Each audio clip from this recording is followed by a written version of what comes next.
হাসিনা সরকার যেভাবে মানুষের উপরে চেপে বসেছিল, সে তার ক্ষমতা ছাড়া তার কাছে মানুষের জীবনের কোনো মূল্য ছিল না। সে পাখি শিকারের মতো মানুষকে গুলি করে হত্যা করেছে।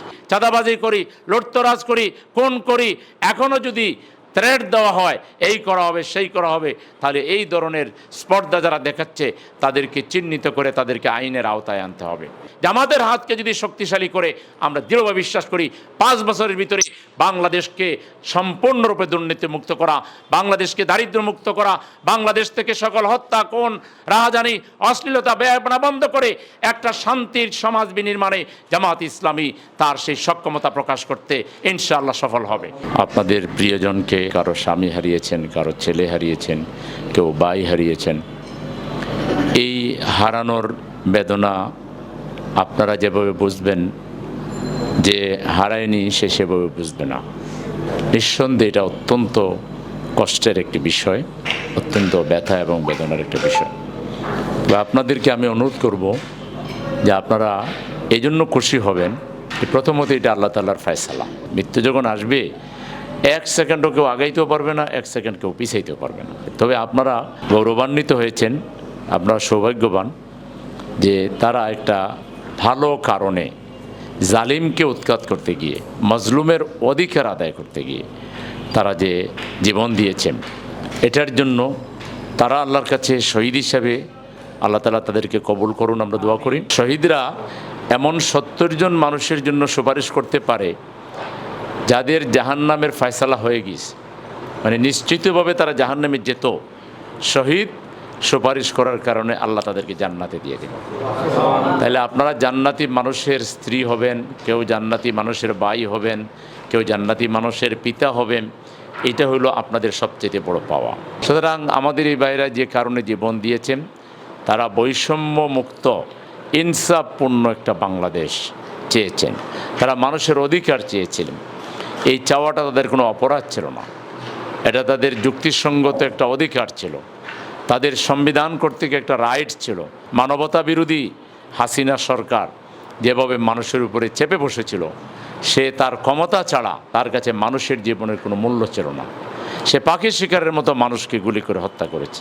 যেভাবে নির্বিচারে মানুষ খুন করেছে, পৃথিবীর কোনো স্বৈরাচার এরকম তার জাতির লোকের বিরুদ্ধে ক্ষমতায় থেকে রাষ্ট্রীয় বাহিনীকে ব্যবহার করে এইভাবে হত্যা করার নজির পৃথিবীর ইতিহাসে নাই।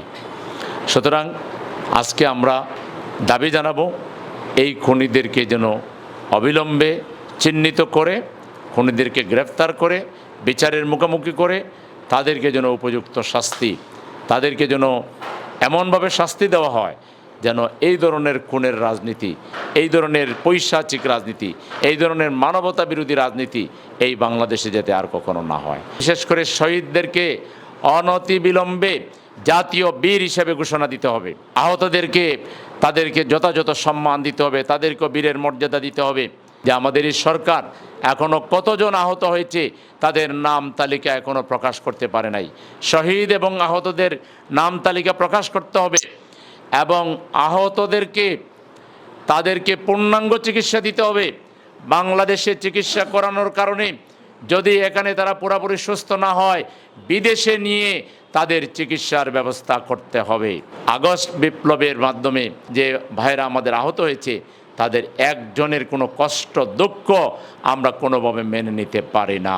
পাশাপাশি শহীদ পরিবার, আহত পরিবারকে এমন একটা ব্যবস্থা নিতে হবে যাতে করে তাদের পরিবারের কোনো অভাব অনটন না হয়।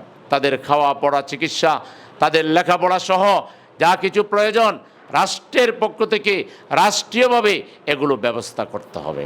আমরা সরকারের কাছে সেই দাবি জানাচ্ছি। আমরা জামাত ইসলামী, আপনারা দেখেছেন এই আন্দোলন শুরু হওয়ার পর থেকে যারা আহত হয়েছেন আমরা তাদের পাশে দাঁড়িয়েছি, চিকিৎসার ব্যবস্থা করার চেষ্টা করেছি, শহীদ পরিবারের পাশে আমরা দাঁড়িয়েছি। আমরা সাধ্যমতো শহীদ পরিবারকে সহযোগিতা করার চেষ্টা করছি। আমরা এই আশ্বাস দিচ্ছি ইনশাআল্লাহ রাষ্ট্র যা করে করবে, কিন্তু আমরা জামাত ইসলামীর পক্ষ থেকে আপনাদের পাশে আমরা থাকবো ইনশাআল্লাহ। আল্লামা দেলোয়ার হোসেন সাঈদীর মতো ব্যক্তিকে এই খুনি সরকার তাকে বিনা চিকিৎসা ছাড়াই কিংবা অপচিকিৎসা দিয়ে এই দুনিয়া থেকে বিদায় করেছে।